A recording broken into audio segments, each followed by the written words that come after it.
Bonjour à tous, j'espère que vous allez bien. Dans cette vidéo je vais vous raconter pourquoi c'est bien d'acheter ce que l'on désire, et aussi l'intérêt que cela vous apporte à votre santé, que ce soit mentalement ou physiquement. Au lieu de passer des mois ou des années de votre vie à économiser pour quelque chose qui est éphémère et destructible dans ce monde. Mais avant tout, n'oublie pas de liker, de t'abonner et de laisser un petit commentaire. Cela me ferait super plaisir.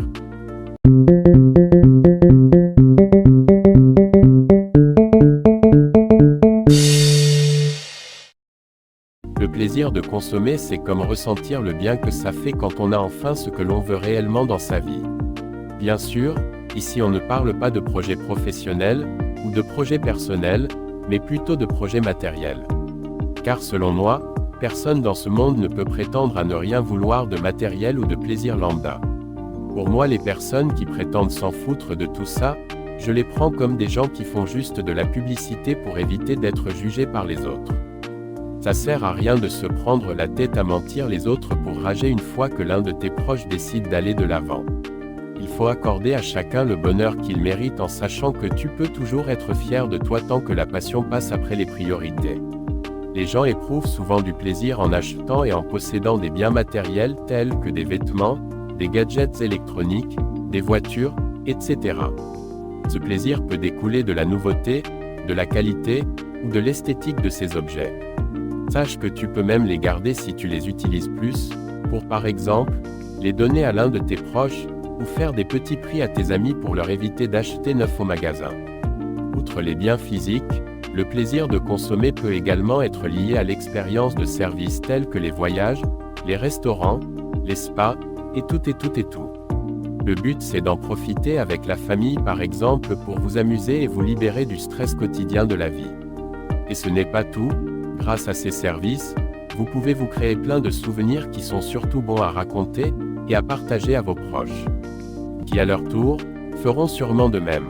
La satisfaction peut découler de la stimulation des sens, notamment le goût, l'odorat, la vue, le toucher et l'ouïe.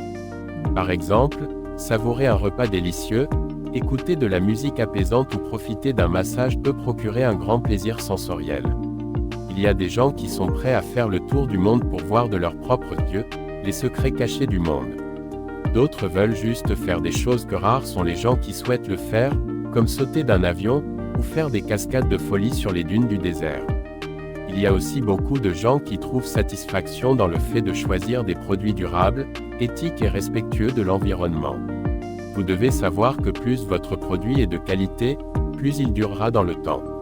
Donc plus vous aurez moins de chances de devoir la remplacer.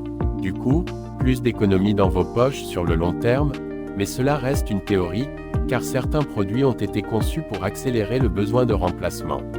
Mais je vais rester transparent là-dessus, car cela n'empêche pas aux gens de se faire plaisir. La société moderne tend à associer la consommation à la recherche du bonheur. Cependant, cela peut aussi conduire à des problèmes tels que la surconsommation et l'endettement. Ne tombez pas dans le piège de la dépendance aux achats. Il vaut mieux se faire une réserve d'argent qui sera uniquement utilisée en cas d'imprévu, avant de vouloir se permettre de se faire plaisir. Car même le président de la France ne s'assoit pas sur son canapé l'esprit tranquille. En résumé, il est important de noter que le plaisir de consommer peut avoir des implications positives et négatives, notamment sur le plan financier, émotionnel et environnemental. Il est donc essentiel de trouver un équilibre entre la satisfaction de ses besoins et le maintien d'une consommation responsable pour une vie équilibrée et durable. Comme je le dis toujours, la passion passe après les priorités. C'était tuto.astuce.méthode. Like, abonne-toi, laisse un petit commentaire, et à très vite pour une nouvelle vidéo.